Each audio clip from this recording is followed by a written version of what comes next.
Cheaper by the Dozen stars Steve Martin as Tom Baker, a father of 12 who must handle a new job and his unstable brood while his wife, played by Bonnie Hunt, goes on a book tour. Welcome back to my Cheaper by the Dozen review series. We're now on the film I assume that's been seen the most by audiences, the first of the two Steve Martin films. Directed by Shawn Levy, this moves away from the true story aspect of the original source material and focuses on a brand new set of characters, this time all fictional and only carrying over the element of a family with 12 kids. And the sense of humor, while still family friendly, shifts from a whimsical, cheery tone to a lot more physical slapstick gags centered around the wacky hijinks of all the kids. And I remember this was such a huge hit at the time, as this sort of humor was especially a success with younger audiences, as we saw it in a lot of kids' films at the time. I remember seeing the trailers for this and being so excited, and when I saw it, I thought it was hilarious for all the over-the-top pratfalls by Steve Martin. Well, revisiting this nearly 20 years later, I have to say, this really doesn't age all that well. It's by no means a terrible movie, but a lot of those moments I found to be funny as a kid aren't all that funny 20 years later. Now, there's still a charm to it. Steve Martin and Bonnie Hunt have excellent chemistry with one another and are both naturally likable and believable as a married couple, and that charm shines through even when their characters aren't handling a situation the best. But the antics of nearly everyone else is very hit and miss. While that charm moves things along nicely in the first few minutes, once the family gets the news they're going to move due to Martin's new job, most of the kids become not just rebellious, but openly unlikable, as they look to cause as much destruction as possible to everyone who gets in their way, including inflicting physical pain on neighbors and visitors where needed. There's no sense of satisfaction seeing them cause their new neighbor to get rushed to the hospital because he was roller skating in the house, nor is there any satisfaction in seeing a handyman played by Wayne Knight fall off a ladder because of the kids, because these characters, along with just about everyone else who crosses paths with the kids,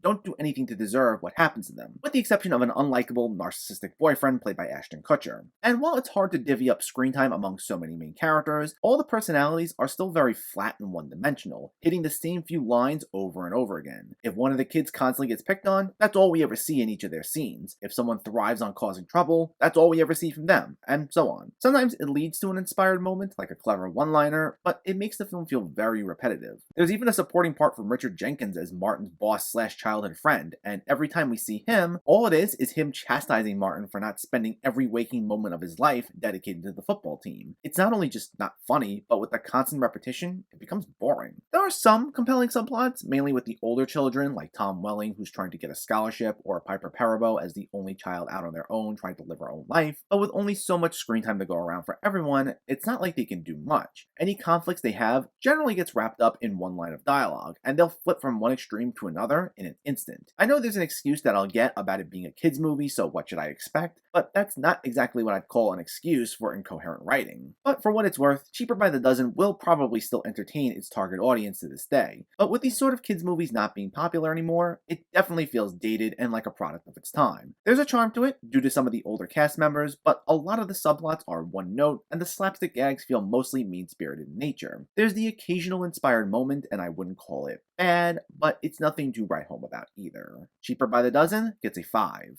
out of 10.